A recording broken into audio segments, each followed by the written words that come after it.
the uniparty. What is a uniparty? What is a uniparty? Do you know what a uniparty is? No idea. A uniparty is the word that Steve Bannon uses to describe Republicans and Democrats that are both, they might as well both be the same party. I got this thing behind my neck. If you guys are looking at me here on Listenable TV, it's because I have this earpiece, you see? And this earpiece, I should probably put it in my ear just because that's where it goes. But if I put it on my back, it looks like a seagull turd on my shoulder, so I have to keep on explaining what's on my shoulder. All right, back to the point. Yeah, the point, you were talking about the uniparty and how it's the the same uniparty thing. is when you see these trillion-dollar dumb deals that are signed off by Senate Republicans, 7 Republicans that agree with the Democrats, and then they put through trillions of dollars of trash that goes nowhere for infrastructure when only 11% of it's actually infrastructure, and you're ready to pull your hair out and go, how can the Republicans do that? Welcome to the uniparty. They're both one party. They're one dang party. Mitch McConnell and Schumer, they're in the hip pocket of their lobbyists and the donors and the cash flow and the game they play, which is why they've driven the debt up to 30 trillion, 35 trillion, and they'll drive it up till it crashes because they're not there to save America. They're there for their own career interests. That's one party up there. When Trump came along, he came along as a populist for the working class.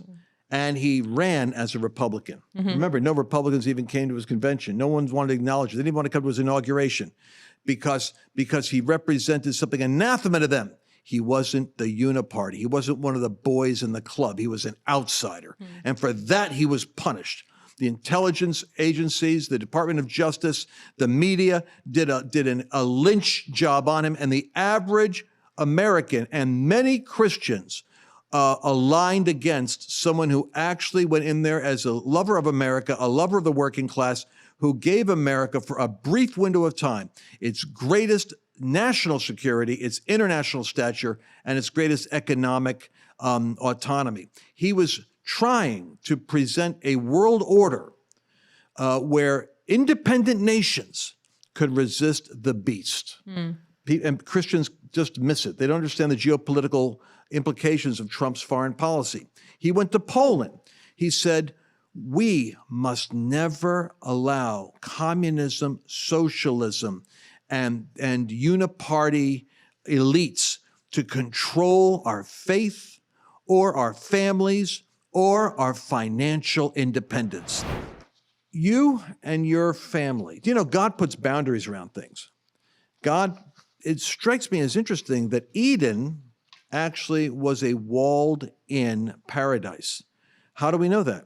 We know that because God put an angel at the entrance with a flaming sword so that nobody could get in or go out. That Eden literally was a garden enclosed. And so God puts boundaries around things in order that they might flourish. There's a boundary around your house.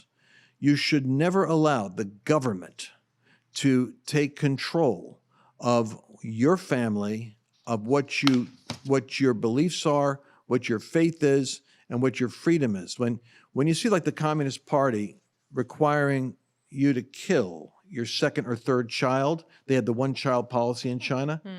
Folks, anytime government overreaches and invades your physical body or the boundaries of your family and threatens to take your children from you if you don't teach what they teach, or if you don't make them ingest what the government tells them to ingest, you have a violation of boundaries. That's what sphere sovereignty is. It means that within that sphere, you are the sovereign under God. And God arranges freedom this way. I don't think people understand what democracy really is.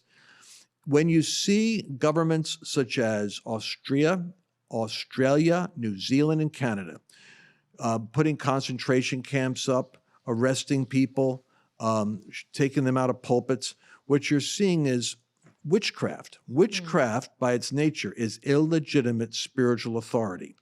Spiritual authority is illegitimate, will reach outside the boundaries of what God prescribed. So when you have a state that reaches into your home, into your children, into your body, you have a violation of boundaries. And in all cases, the evidence of witchcraft is three things: manipulation, intimidation, and domination. And that's the characteristic of government. In other words, these elites are convinced that they know better than you do how to run your life. And we're entering a very dangerous period of time where sheep nations and goat nations are being defined on the basis of whether they are sovereign and independent or whether they're part of a global system. Australia is part of the globalist system. I heard it early on. The weird spokespeople for their health agencies were talking about the fact that they were part of like a global movement. This is what the Great Reset is all about, the Davos-inspired reset of these big corporations and nation states that want to merge together into a global system. They want to kill the sovereignty and independence of individuals. So think about what a conservative is, because people don't get what a conservative is. A conservative is nothing more than a person that believes that government has a legitimate sphere, a God-given sphere of authority, but that it's a limited sphere. Government in the United States, and this is what socialism is, communism and dictatorships. Government in every system other than democracy with a conservative worldview expands the role of government into a beast that has control of your life, your credit score, your buying, your selling, your travel, your freedom. In other words, conservatives believe that government has a defined sphere, and it must respect the sovereignty of other spheres. Academia should be an independent sphere. It shouldn't be controlled by government. Unfortunately, academia right now is controlled by the government.